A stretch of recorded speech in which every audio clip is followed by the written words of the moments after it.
Hey guys, welcome to Vertical Momentum, a Monday night edition. First time ever using StreamYard, and I just want to thank Christopher for hooking me up and teaching me all this stuff. I'm a low-tech redneck, so it takes me a while to learn stuff. So first I want to welcome my brother, Army veteran, also fellow 19 Delta, but now he's a vetrepreneur helping change people's lives in the business space. So Christopher, my brother, welcome. How are you? Doing well, brother. Just want to say thank you so much for having me on and letting me share a little bit with you. I know you've definitely had some real big names that you talked to here recently, and so it's just an honor to be able to, be counted amongst such people and be able to have a conversation with you, man. It's really awesome. Well, you and Liam really changed my life and my business. About a month ago, I had a chance to go to Myrtle Beach to be with my parents, and on the flight, I read your book, DD 214 Secrets, and it really changed my life and changed my business. So we're definitely going to hop into that a little bit because I think it's an amazing book. Everybody should own it, by the way. So talk. Where did you come from? What state were you born in? And what kind of little boy were you? What kind of kid were you? Yeah, go back to the roots. Sounds good. Yeah. So I was born and raised in the Catskill Mountains of New York. I was actually born in the town of Catskill before they closed down that hospital. I spent the first 17 years of my life growing up in those mountains. For all extensive purposes, I had an amazing childhood. I didn't really want for anything. I did well in school until about 14 years old. I guess we all have a phase we go through, right? And so mine was at 14. Found out some information about life and my parents and things like that kind of flipped my world upside down. And I guess you could say I kind of rebelled because of it. So at 14, I stopped taking school so seriously, started getting more involved in the party scene. And I lived in a really, really small town. So there really wasn't much to do besides bonfires and drinking in the woods anyway. So got into that scene pretty early. Ended up affecting a little bit of my schooling. And my parents decided, if you're going to continue down this path, we're not going to, help you to go to college. So despite them, I graduated at 17 and had them sign the paperwork so I could join the Army. So what was it? Because I love to hear everybody's recruiting story. What was it that made you want to join the Army and not the Navy, the Marines, or anything else? Mainly family history, I would think. So my grandfather on my mother's side served in the Army. My grandfather on my father's side, he was a submariner in World War II, so he was Navy. But one of my dad's really good friends growing up, my dad was in and out of the rooms and still is to this day. And so a lot of his friends from AA, I got to know really well and call uncle. One of those gentlemen was a guy named Vernon, and he was a combat engineer for the Army. And I literally looked up to that gentleman and a lot of the things that he was able to accomplish in his life before he had a pretty bad bout with addiction.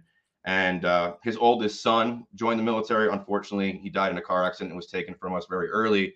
But I had a lot of representation of like when someone did something really well in their life, it usually stemmed from the discipline they gained inside the service. And so when 9/11 happened, I was still in school. I was still in high school. And it kind of shook me at the core. I lost family in the trade towers, and it was just at that point, college wasn't going to be a thing. I was angry. I wanted to go get some revenge. So when it all said and done, a recruiter actually called me, and I went and checked it out. And from there, I was like, let's do this thing. So went and, did the ASVAB and scored pretty well, but decided I wanted to do combat arms anyway, but chose recon instead of just being a grunt.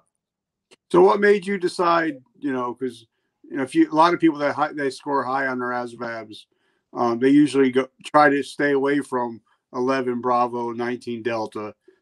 They try to do something else. So what made you want to go into combat arms? Was it just to be able to exact some revenge and kick some ass? It's funny because not many people ever ask me that, and it's something that most people probably wouldn't peg me for. Growing up, I've been an animal lover my whole life, and I can still remember the exact point in my life where I wanted to be a marine biologist. Like that was my goal. I went to a Shamu show when I was very, very young, and I watched everyone swimming with the orcas back when they could, back before we knew any better. And I was like, that's something I really want to do. And I told my father that. And my father and, long story short, I was pretty young. I don't remember the exact verbiage, but he said to me along the lines that you don't want to do that. You'll never make any money. No one will ever respect you. You'll never go far in life. Like if you want to do something, you want to, be a badass, or you want to be rich. And I was like, okay, well, college isn't in my future, so badass it is. And so I decided that despite the fact that I was a pretty intelligent guy and that I could have chose other jobs, I wanted to do something that I perceived to be badass. And to me, the recruitment video of the dirt bikes and riding around and sneaking around and, being a recon, that seemed something badass to me. So I wanted to go ahead and do it. So that's why I joined Combat Arms over any other branch, is because growing up, or any other MOS, sorry, it's because growing up, my father told me if you wanted to be successful, you had to be one of two things. And so I chose the one that seemed like it was going to be the more easy, not easier one, but the more capable one for me to do. Now, for me, everybody knows my story, knows that, 9/11 really affected me. It changed my whole trajectory of my life. And where I'm sitting right now, if I go sit on my front step, I can see where the Twin Towers once stood. So talk to us about what that feeling was that Tuesday. You were probably in school because you were in high school back then. Yep. But what feeling was like, not just seeing it on TV, but knowing people that were in it. It was, so I was pretty young. I hadn't really experienced loss in my life just yet. I still had my grandparents, my parents, everybody in my life. So for me, it was almost unreal. It didn't really hit me until we actually had to go to funerals. And that's when it got real, that something crazy had happened. Because I just remember sitting there in math class. I was in math class in my high school, and again, upstate New York. And I remember, a kid running into the door, opening the door and yelling that the, World Trade Center just got hit by a plane. And so no one really believed it, but the teacher went and turned the TV on, and lo and behold, there it was on the TV. It was real. And then within 2 hours of that first plane hitting, they had the school shut down. They had us all in the auditorium, early dismissal. Everyone got sent home. And then, trying to kind of gauge my parents' emotions. My dad was completely distraught. My mother was incredibly upset. And I'm trying to just kind of quantify the whole thing. What's really happening? We lost people, but our nation's under attack. I don't get it. Right. And so for me, I was young and I didn't even know how to process it. It wasn't until months later that I started really becoming angry and wanting to do something about it. But at the time, it felt unreal to me. Now, where did you go to basic training? Fort Knox, Kentucky. So what was that like being a kid from, the mountains of New York going to Kentucky and for me, it was hard because, I was a street punk. I had a big mouth and they tortured me. So what was it like? What was your experience like at basic? Humbling. And I needed it because just like you, I was a bit of a punk, I grew up in a really small town, and because of, my father's mindset of be rich or be tough, I wasn't messed with very much because I made sure that I was pretty tough. But when I went to the military, I realized that I was a very, very small fish in a very big pond, right? I might have been the big fish in my small pond, but there's an ocean out there and I'm pretty tiny. And so it humbled me, getting my ass smoked every day and not being able to, wisecrack or be my normal self, break me down and build me back up. It was a humbling experience. And I truly do not believe I would be anywhere near where I am today in life with anything if I hadn't gone through that too. But for me, one of the best things that the military ever did for me was open my mind to the world. Again, I grew up in a really small town in upstate New York, and we had no African-American people in my school. We had a couple of Hispanics, one Chinese. It was mainly white people. And so I grew up in a world where we never really learned to socialize with other beliefs, other religions, other ethnic groups, right? And so for me, joining the military was like a crash course in what the world really was. It no more, small town politics or, everybody knows each other's business kind of thing. Now it's like real world. And that to me was one of my greatest experiences in my life. To this day, it changed me. It changed who I was and how I looked at the world. And I'm forever grateful for that. So after you get out of, did you get deployed at all? Yes. Yep. So in '06 to '07, I was in Afghanistan. I served with the 371 Cav at a 10th Mountain. I was part of Bravo Troop, and we did serve over there. Ultimately, I did not make the full tour. I was injured in August 14th of 2006, flatlined due to respiratory failure, and was medevac to Germany. I was put there. I was there on life support for about a week before I finally woke up. Sent me back to Walter Reed immediately after that, and then within a few months, they had me out of the, completely ETS'd out of the Army. So now for me, I've talked to hundreds of people on this show now, and a lot of them, when they get out, not only do you lose your job, you lose your camaraderie, and you lose your mission. And for a lot of people like myself, we go down a deep dark hole. What was your transitioning like? I guess, the self-fulfilling prophecy of the veteran, unfortunately. When I first got out, I had, I have a TBI, which doctors and neurologists told me that good luck, being successful, good luck controlling your emotions, good luck remembering things. Like I was basically fed this plate of good luck, good luck with life now. And that I should be really fortunate that at least the government's going to pay me for the rest of my life. I'll collect a disability check. That was my send off from the military. And so along with 11 pills a day that they had prescribed me at that time. So, to say that I self-destructed, that I was a walking nightmare of a person would be an understatement. For the better part of a decade after I got out of the military, I was abusing drugs. I was drinking my life away. I was getting in fights. I was getting arrested. I wasn't being a very effective member of society at all. If a member of society that'd be a stretch to even say that. Most of my time was spent locked in my house. And when I did go out, it was probably because I was drunk or on some sort of, Xanax or other chemical, and usually resulted in me getting in trouble of some sort. So it was not a very pretty picture. I was 19 years old when I got hurt overseas. I had no college education, no real world experience. And I was told by doctors that, good luck. So for me, I had no future. There was no light at the end of the tunnel. I was lucky to be collecting a disability check. That was what I accepted. I'm very fortunate and grateful to this day that there are people in my life who cared about me enough to not let me accept that for the rest of my life.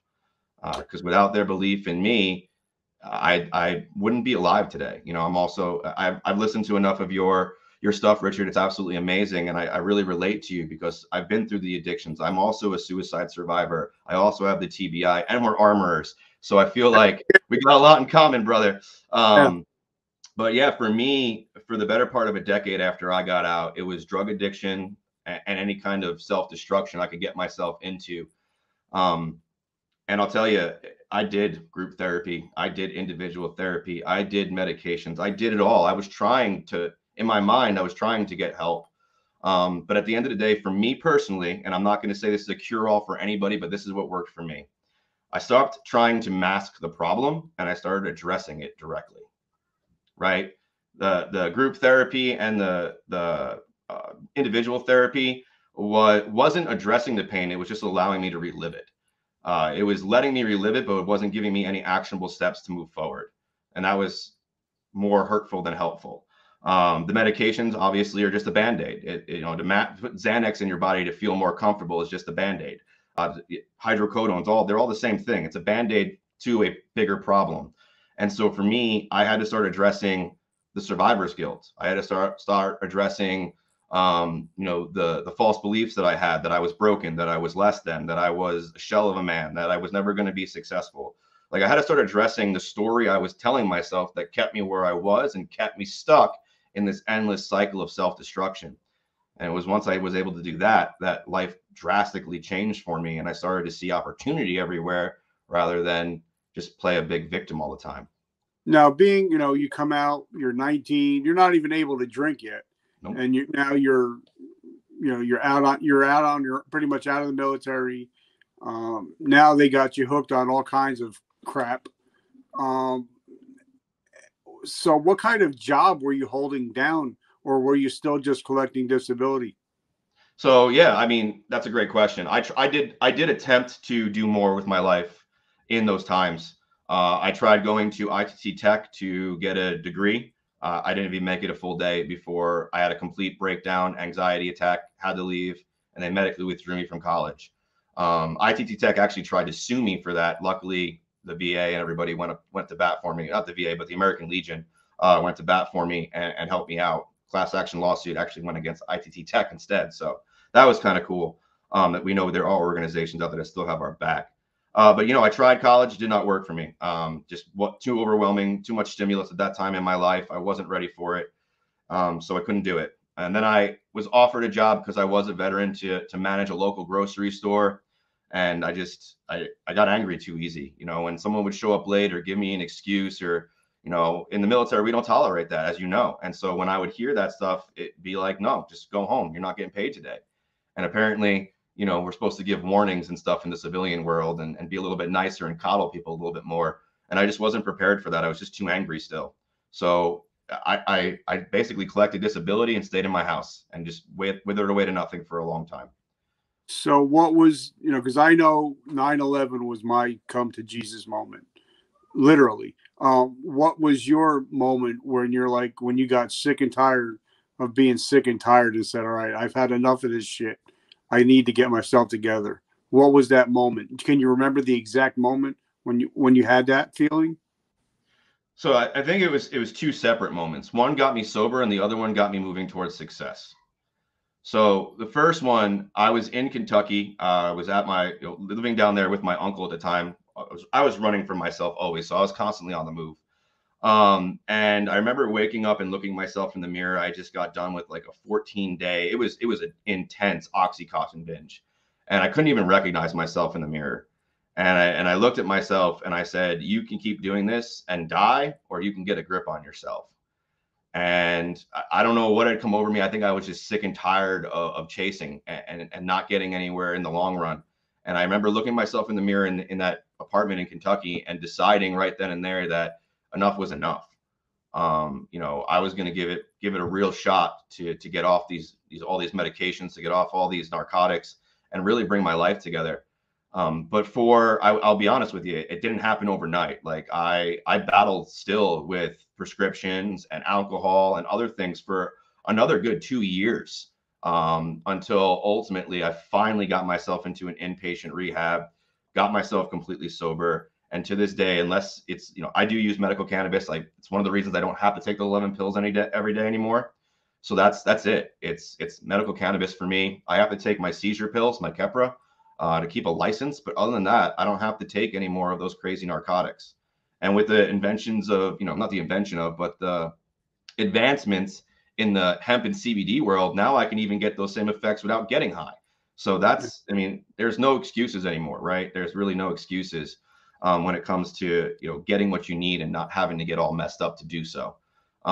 So yeah, I mean, I'm starting to lose myself a little bit on that, but I had to figure out,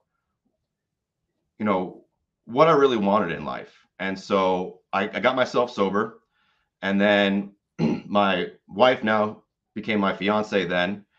She was moving to Arizona. She was actually looking to move so that she could finish her degree. We went cross country together and decided to move to Arizona. Moving to Arizona was the culmination of getting off those 11 pills, actually getting on a medical marijuana program, changing my life around. We got pregnant with our first son. I have 3 children now, but my oldest just turned 7 a couple of days ago. And we got pregnant with him, and that was the real turning point for me.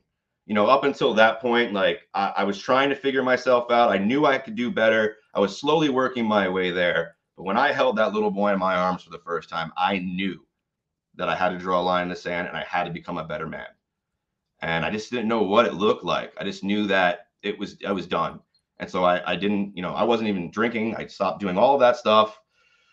And it was at a barbecue, hanging out with a buddy, a really good friend of mine, and he asked me to start a business with him. And didn't believe I could do it, have no college background, no business training. And so I was like, yeah, that's funny. Why would you want me? But I brought it up to my wife, and my wife said, you should do it. She said, you would be awesome at that. You should do it. And so with their belief in me, because I didn't have any in myself, I decided to become an entrepreneur. That was 5 years ago now when I started my first business. That business was mobile auto glass repair and replacement right here in Arizona, where I live now. And we did really well. We did over 6 figures that first year. We were, staying busy with work. The problem for me was that I was always busy with work. Like I was literally handcuffed to that business. There was no way I could walk away, to the point where even though we were making really good money and living a successful life on paper, I was sending my family on vacations without me. And it all came to a culmination, ahead, if you will. My oldest now, he was 2 back then. He walked into my office and he said, "Daddy, why don't you want to play with me?" And I lost it. I lost it. I started bawling. I was trying to figure out where I went wrong. Because like I said, on paper, I'm successful. I own a business. I'm married. My kids are healthy. We own our own home. Like everything, like on paper, screams success. I've made it, but I'm completely hollow inside, and my family doesn't even know where I exist. And so that's when I decided that I didn't really decide in that moment. I'll be honest with you. The universe seems to always provide me with an answer when I'm willing to listen. And, some people, everyone has their own belief systems. And I believe that the universe provides. When you ask, the universe provides. And I was actually talking to my son about this morning. I said, be careful what you ask for, because you're always going to get it. All right. So in that moment of me bawling my eyes out and trying to figure out where I went wrong and how I could do something better, more effective in my life, an ad showed up on YouTube. Literally, the music that I was listening to in the background on YouTube stopped, an ad popped up, and it was for a company that was teaching the skills of digital sales and marketing. I was listening intently. I loved everything I was hearing. It made sense. I knew that if I could figure it out, it would be the answer for me. The problem was the course cost $10,000, and I did not have that money. So I talked to my wife about it, figured some things out. We had really good credit. So I ended up taking out a loan. I ended up getting a loan, 6 months interest free, borrowed $2,000 from my sister for a down payment, dropped the down payment, grabbed the loan, jumped into that education, and it completely changed my life. To this day, it is the skill set that I call my occupation. It has made me over $1 million online, and it's what I teach veterans to do every single day to do it for themselves. It's been a godsend. All right, so now we'll talk about business a little bit. A lot of times, we're both involved in some of the same groups. I'm involved in OVF now. Thank you. And I'm glad to be part of the inner circle. But a lot of times when somebody gets out of the military, they want to start a T-shirt company, hat company, liquor, or coffee, and then 6 months later they're $10,000 in debt and don't know what the hell just happened. And I think one thing, like one of my friends, Stephen Kuhn, always says, if you don't have a business plan, you don't have a business, you have a hobby. And I think one of the good thing about, like JLD was talking about yesterday, is when you're in the military, we know how to write an op order. We know how to follow an SOP. But when we get out and start our businesses, we forget how to write an op order or an SOP. So talk to us about some of the things you've seen since you've been an entrepreneur for the last 5 years, the people that are successful and the people that are not so successful. Yeah, I love this question, Richard, because success is not a fantasy. It's not a mystery. Success is a science, and there's a proven formula that you can follow to achieve it. We talk about it in the book. Other people have talked about it. It's nothing new. It's just how can you relate to the information, absorb the information, take action on the information, right? Because the information is tried and true since the beginning of time. You need to have a strong why to get anything going, right? Number one thing, businesses, 80% of businesses fail. Why? Because they didn't have a strong why. Like they started with the how and the who and the what, but not the why. And, I'm not the one who invented this whole thing. Like I said, it's been tried and true since the beginning of time. But what I have seen is that every successful business that I've personally worked with or studied has started with a why. And that why will evolve over time, but it's always the leading factor in the driving force in everything that they do. Another big thing that I see between the successful and the non-successful, it is their ability to take instruction and apply it.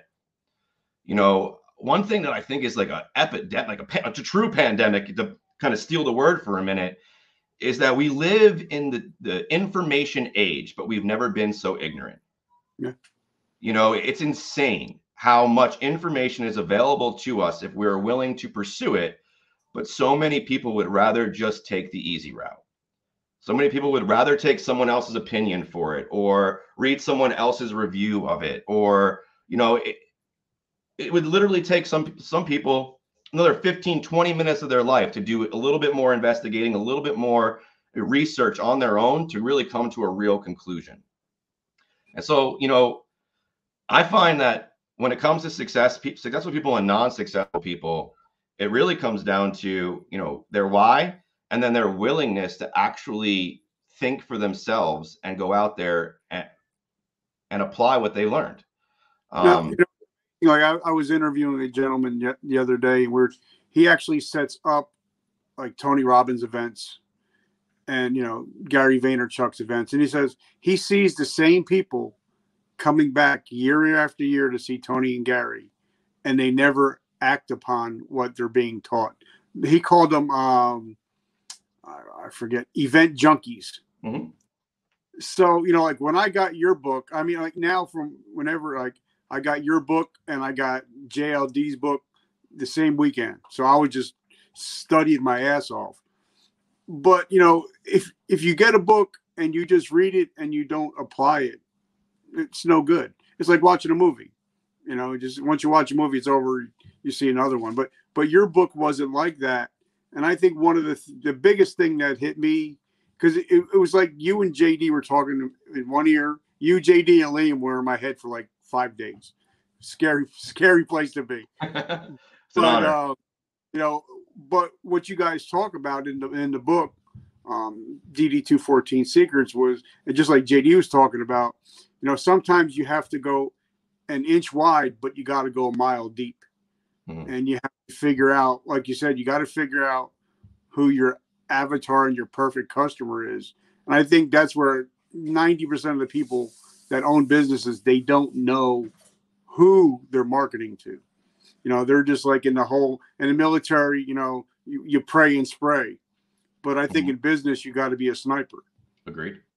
So talk to us about, you know, like for me, I had to, after you guys all got in my head, I had to figure out who my perfect avatar was, into including making a name up for him. So now everything I do is for Craig.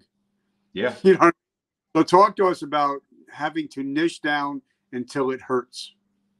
Yeah. So, I mean, I love that you named it, because we also have Joe, and then we also have James. We have two J's, two different avatars who we talk to, right? Because we do two different things. We help veterans who are without purpose, without mission, without that drive after the military, without a way to get moving forward. The book and the courses and everything that we build is to help that person, right? But we also have people like Chris Wilson who have a business now and are looking to take that business to another level, right? And so we help them with that aspect as well.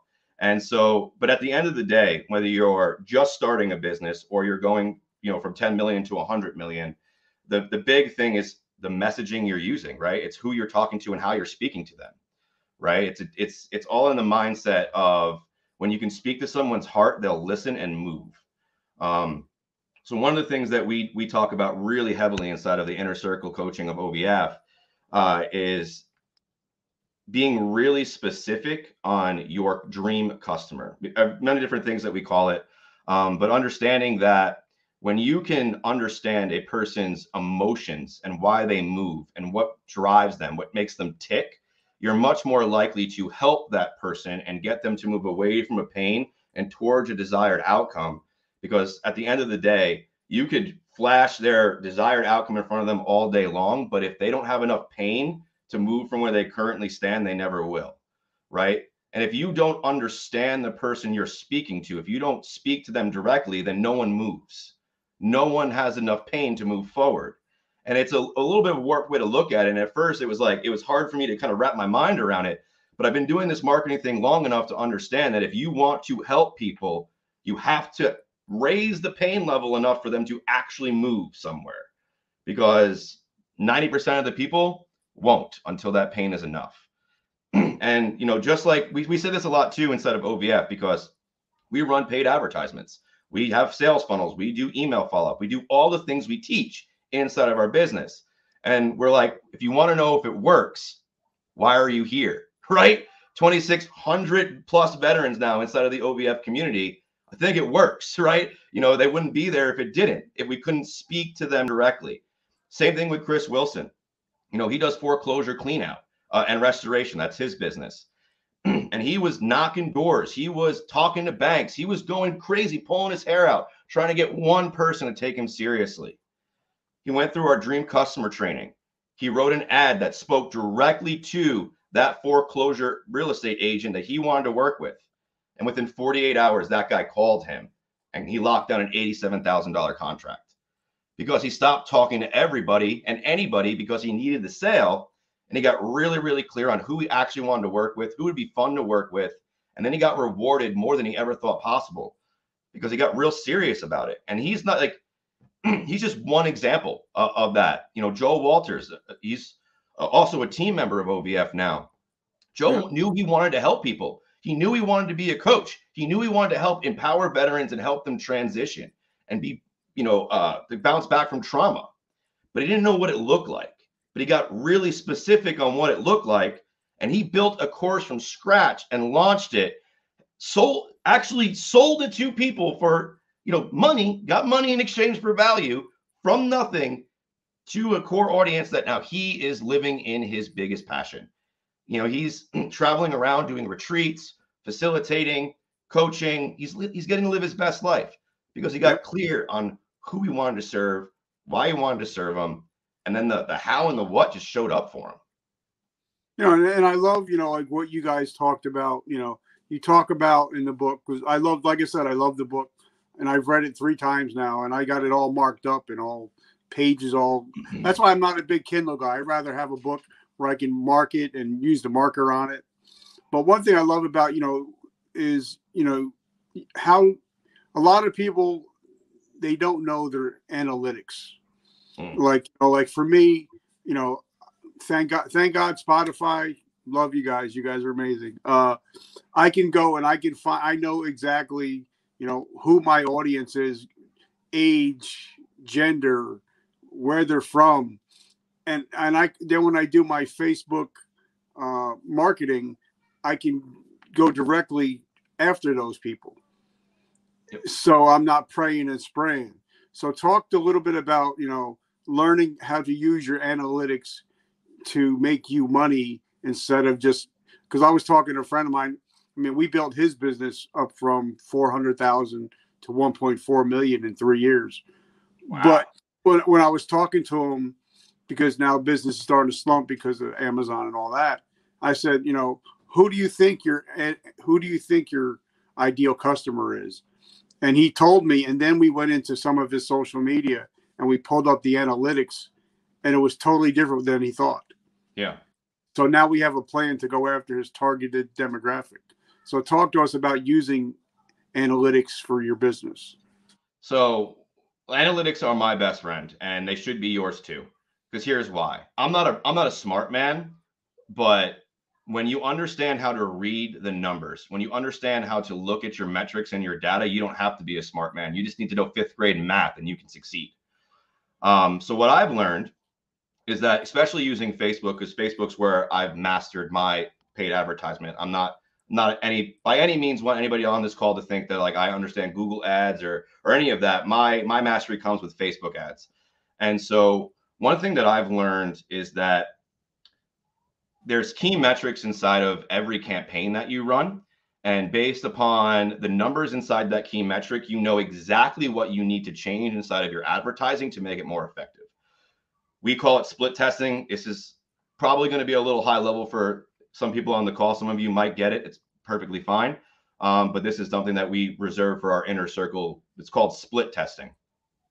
And so I'll just give you kind of a brief overview of how it works. I'm not going to really dive into it again. It's a really detailed process. But what you do is, for example, on Facebook, if you're running an ad, you have key metrics that you can look at, like link clicks.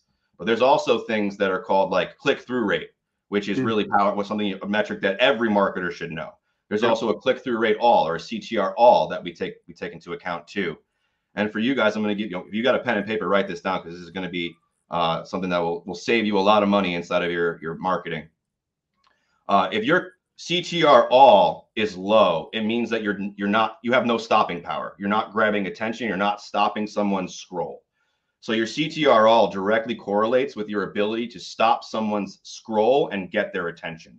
So if that number is below like an 8%, you need to raise that number, which means the one thing you need to start changing, and the only thing you should be changing until you improve it, is the headline or the image you're using that actually grabs their attention. Thumbnail or headline. Number two things you got to improve to make that metric go up. Once that metric goes up, everything I do flows, right? Everything is a funnel to me. So everything has to flow together. So it starts with my ability to stop someone and get their attention. That's my CTR all. The next thing I want to know is, if they're stopping, how long are they staying, and are they actually clicking through? So that's your click-through rate. On average, most businesses, you're going to have like a 1 to 3% click-through rate if you're doing well. Above a 3% click-through rate, you're doing better than 90% of the business on Facebook. All right. It's not, these are games of large numbers. These are not like set it and we're good to go. Like, we have to adjust and use data to really hone ourselves in and laser focus our ads. Right. But once you can get those two metrics in, once you can grab attention and convert that attention to a landing page or to an offer or to a webinar or whatever you're selling, so if you can get them to go there, now you know you have a functioning ad. Now you can go to the next step in the funnel, which is probably a landing page or some sort of website if you're not yet using the power of a funnel. And so then you look at that. You look at page views compared to button clicks. And there's always a metric you can read that will directly tell you what you need to improve. Again, I'm not a smart guy, but I have numbers laid out in front of me that I learned to read, that now every time I see them, I know exactly what I need to do to improve not only my business, but any business you put in front of me. That's why I'm such a sought after mentor. That's why I've helped people make tens of millions of dollars, because I can see something and I'm not guessing. I'm not saying, oh, well, you should try this. I'm saying, no, split test 4 more headlines until one works, and then I'll give you your next step. Right. And I'm all about action. And a lot of people think, oh, well, I got to spend a lot of money on ads. I got a friend, his name is Dennis Yu. I know Dennis. Dennis, I know Dennis from the Affiliate Institute days. Yep. A great person, and I met him at MIC DC, and he said, you don't have to spend a lot of money, but you have to get, even if you spend $1 a day, you're getting analytics, you're getting information. Yep. Even if for $1 a day, you don't have to spend a lot of money until you learn how to do it right. There's no sense in 10 grand on an ad that you're not going to get any ROI on, Yeah, and that's a great point, Richard. Amazing point. And it's the number one thing, disbelief, that a lot of our new students has. They're like, well, I don't have an ad budget. And I'm like, do you got 300 extra bucks this month? Because I can get your ads running, right? When you're split testing, and you're like, the word testing means that it's not tried and true yet. You don't know if it's going to work, right? So when you're testing, you're doing small increments, like $15 or less per ad per day, until you figure out what works. Then you do what we call scaling the ad, and you can put more money behind it. But there's also rules to that. If you try to scale an ad too quickly, and if you try to throw too much money at it too fast, it'll die. It'll lose this. It won't keep the same metrics it had at a lower budget. So there's the different things you have to learn and understand, and things that I've learned through trial and error over the last several years that have allowed me to make a lot of really good money online, where I'm not just like, and for example, like, I know there's people online who understand, like, when it comes to ad budgets, not everything I make is a profit, because there's ad, like, marketing budget involved in that. But I want to be real with you guys. Like, when I spend $4,000 in ads, I make 30, right? It's not small margins we're talking about. We're talking about real significant returns on investment when you split test and don't just guess. When you take the time to do it through the proven methods and follow the steps, it's scientific. It's not a guess. It's like you could literally engineer your income. Now, one thing I love about the book, it was a term that you guys used, Evergreen. And I didn't know what the hell you were talking about. I'm thinking trees, you know. So but then I realized, you know, because I have a book out there. It's been out on Amazon for a while, and I forget I even have it. But you know, like you guys talk about, you know, now that product, you know, that book that's out there, it can make me money until infinity. So talk to us about, you know, evergreen products. Yeah. So, um, a book and an evergreen product are slightly different, right? A book is evergreen regardless because it's there. It's never going to go anywhere, right? It's physical copy, pages are there, never going anywhere. You got that. But what we're talking about in the book, just for clarity, everyone watch or listening and watching because we're on camera. We're talking about evergreen digital assets, meaning that this podcast that Richard's recording right now is an evergreen asset when we're done. He can pull clips from these conversations. He can break it down by question he asked. He can break it down by impactful thing he heard. He could break it down by all different things and repurpose it to get more attention, more subscribers, more views, and it becomes evergreen content on the internet. In a more course and business related aspect for like what we do, we can do a live training with 30 people, get those 30 people amazing results, get testimonials from those people about their amazing results, and then take that training and sell it for significantly less because it's not live, but also resell it so people can get the same value, but it's not live, so they get it for a cheaper price, right? And so constantly just being able to reuse and recycle stuff. You know, a little thing that most people don't know about is that this book was a year in the making to come together and actually bring to publishing. But from the time that we officially started writing it to the time that we were done was less than 2 weeks. It didn't take us very long to actually write it, but it took us a year to actually try and experience and go through and troubleshoot everything in here with hundreds of veterans to actually know for a fact that it was going to be valuable and that it was going to be something that they could use. It was directly what they asked for, and we gave them that they received value, we put in here, which made writing the book itself a lot easier. But it took a year of going through all of those trainings, of helping and providing value to fully come up to the secrets that we chose to share in here, the foundation of everything. You know, it's if you can get these 5 things down, you become an unstoppable force in business, hands down. No matter what industry you're in, no matter what product or service you're selling, if you can get these 5 core principles down, you will dominate in the world of business. Well, I first, truly believe that. you know, how did you meet Liam? Because I love Liam. Liam, you're my boy. Love you. How did you meet Liam, and how did you guys join forces? So Liam and I will actually meet in person for the first time this weekend at our live event. However, Liam and I have known each other for well over a year and have been in business together for over a year now.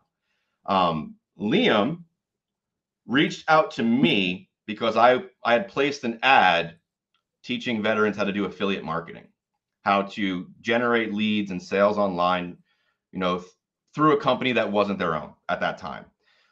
That's how I made majority of my money. That's probably a good significant portion of my income right now too, is just affiliate offers that I have set up that are paying me passively.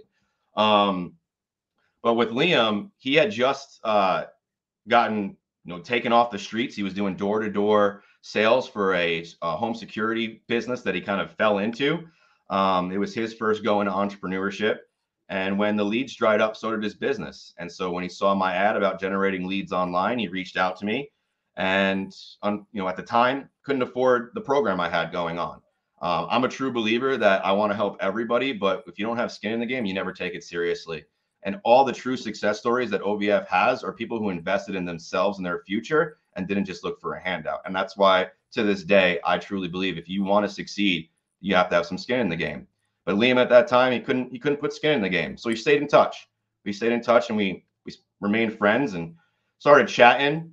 And I started giving him little tips on what he could do until he was able to actually jump on board with me one day. He reached out to me. He's like, I got the money. Let's do it.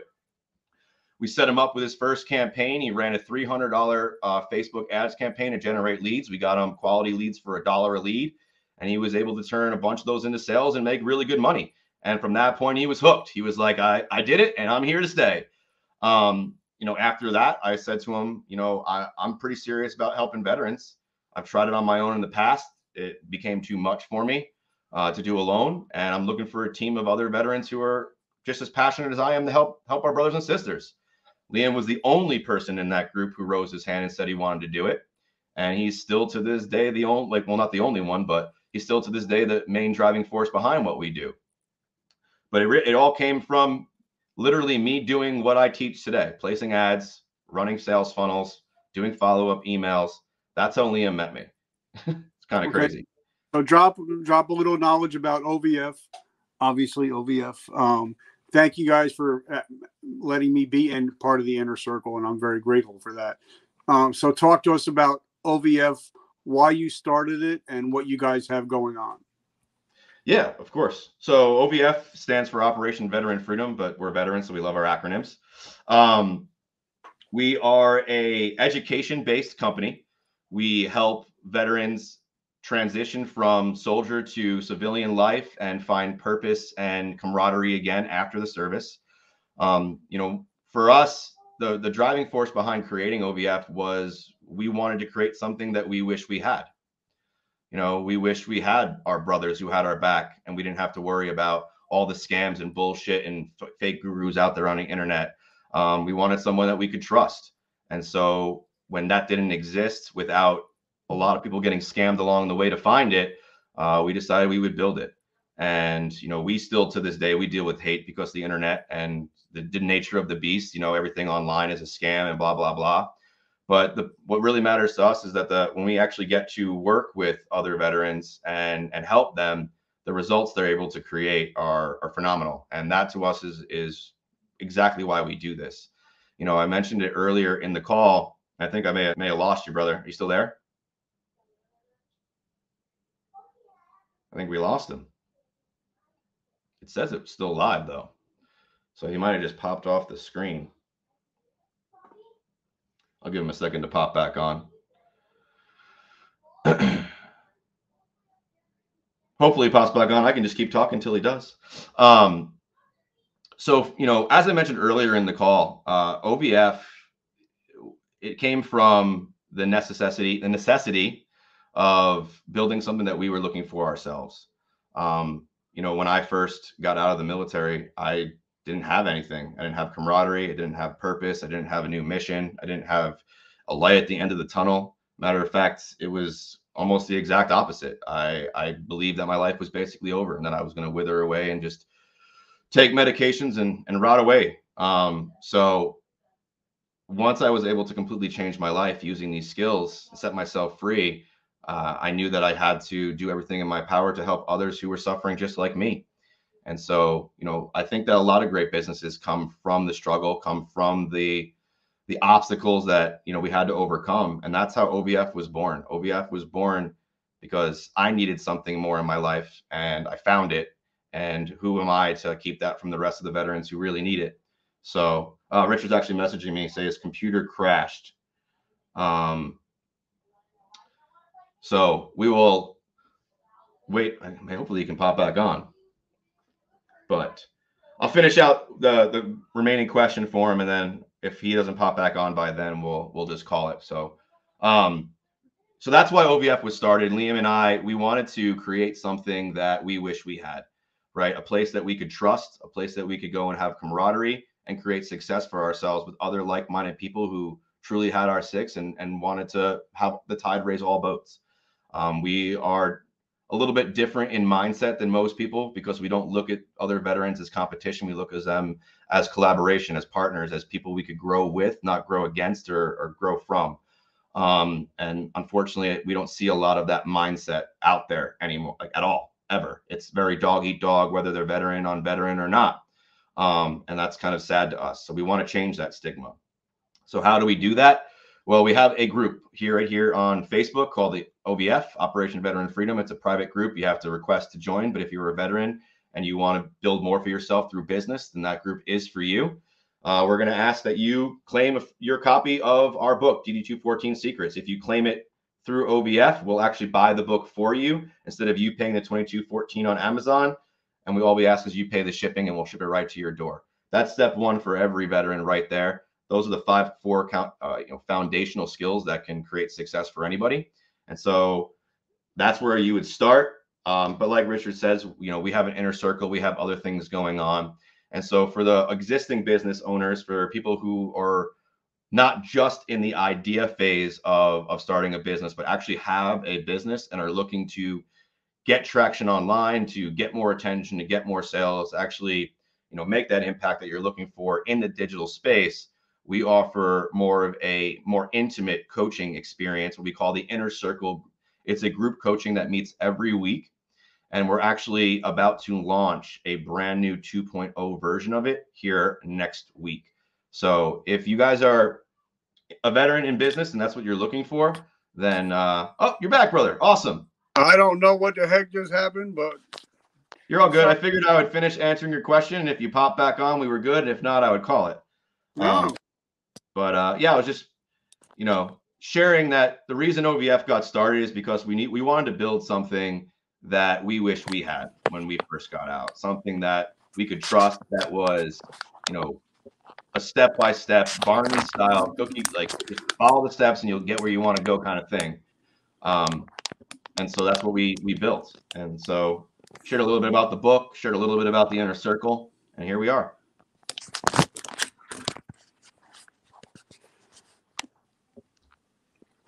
All right, so can you hear me? I can. Can you hear me? I can. Can you hear me? I can't hear you. Okay. Let me see. Am I muted? Nope. It says I'm not. I don't know what's going on, brother. If you're on your phone, switch it from the earpiece to speaker, and you'll be able to hear me. Right now, the sound's probably only coming through. But I appreciate you. I appreciate everything you've done. You can't hear me. I can't wait to release this episode, brother. I'm so grateful, and I just want to say thank you. Thank you, brother. Love you, brother. Appreciate it. You have a good rest of your night.